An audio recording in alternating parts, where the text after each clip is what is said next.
This is unboxing number 3. My brother sent another box of my father's diecast cars that he collected back in the 1960s and 1970s, and probably some later. Now, as you can see, I already unboxed them. This gave me a chance to maybe pull out some of those that I felt were highlights and also clean them up and retouch many of them. So let's get started. The first group of cars here, manufacturer is Solido from France.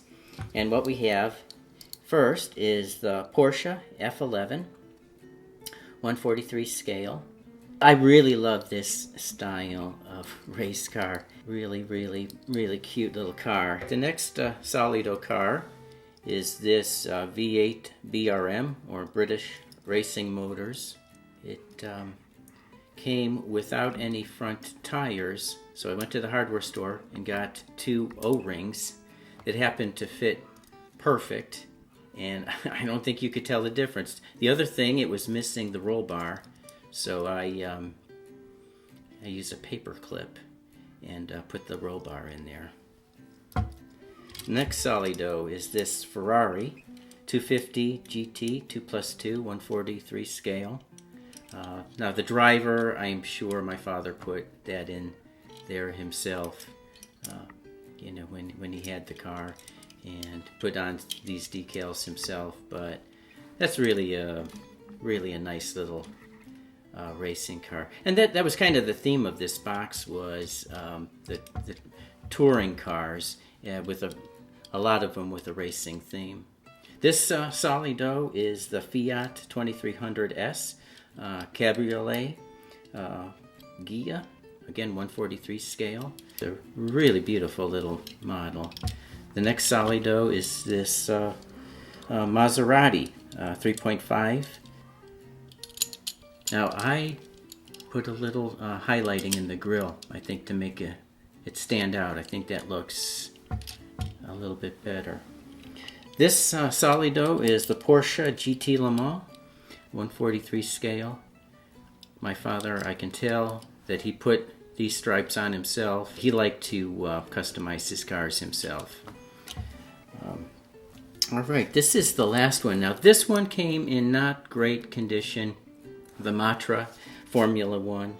I just wanted to show it because it would be really nice to restore this one. You can see it's missing the cockpit, it's missing the rear wing, but if this one had been in great shape, what a beautiful model.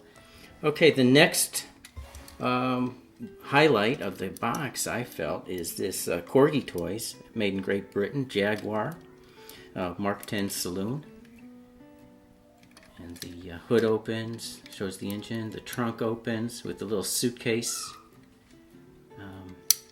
Great little car, really beautiful car. This is, in Corgi Toys, this is the Corvette Sting Ray. Now this one came a little bit beat up. I had to do a lot of retouching, but I think that it came out very nice. And I took the liberty of customizing, painting in that little rear gas cap, the badge on the back. This is the Ghia 6.4 liter. When it came, the rear suspension was completely collapsed. So for display purposes, what I did is I put a little blob of hot glue so that when it sits on my shelf, it's got the right stance. Okay, this Corgi Mgb Gt, I just love this one. I just think it's so beautiful. Okay, this one here, now we're into Tekno. This is the MG 143 scale. I just think that's a beautiful, beautiful car. The next Tekno here, the MG 1100. And my father put this decal, and I highlighted the grille as well, put highlights in the grille. I think it's great, I love it. This here, Tekno, this is the Volvo PV544. My father put the number on. He wanted, again, to make it kind of the touring car racing theme on a lot of these. Just the quality on these is just fantastic. This is the Saab 96, again with a little racing number on the hood. I believe he had a number, he had a racing stripe on these as well. If they were really badly beat up, I removed them. But I tried to leave things as similar as they had been before when my father did it. And this is, of course, a Volkswagen with the number added.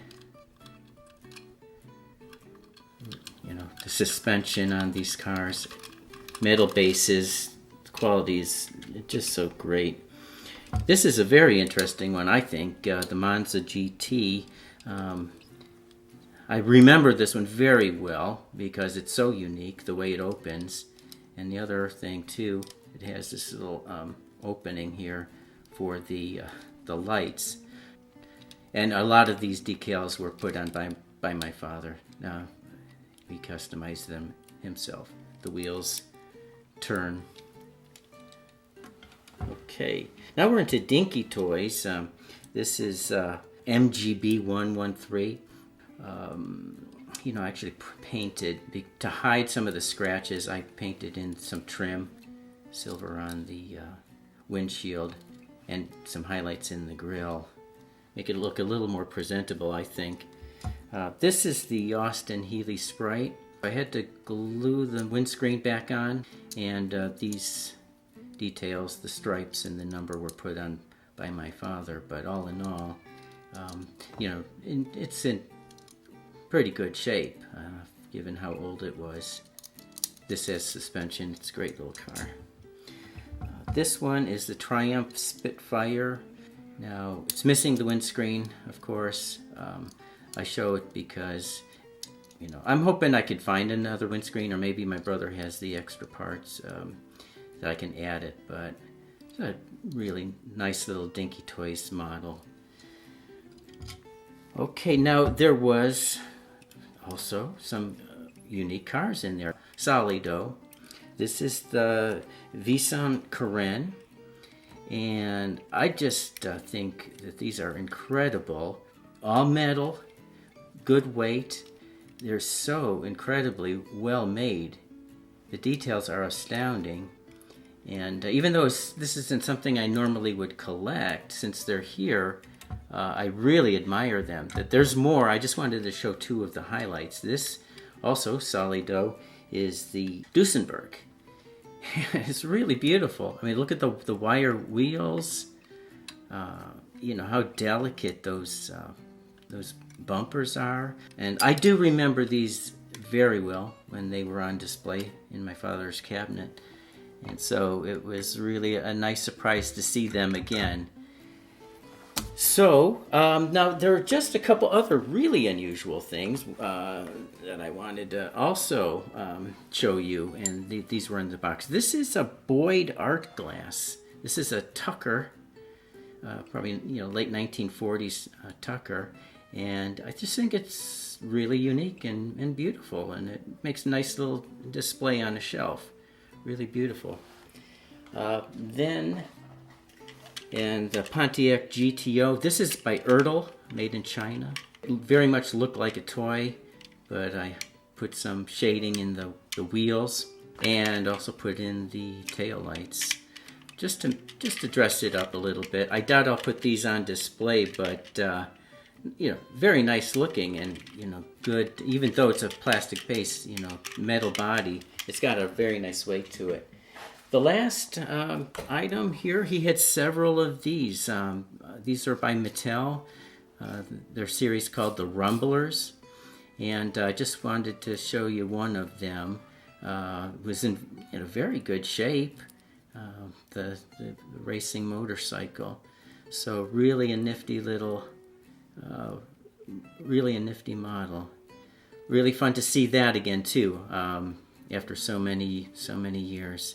So that's the highlights of the case. I have more, you know, If you think you want to see more cars from that box, you know, leave a comment and maybe I'll make a follow-up video. But hope you enjoyed this, and thank you very much for watching.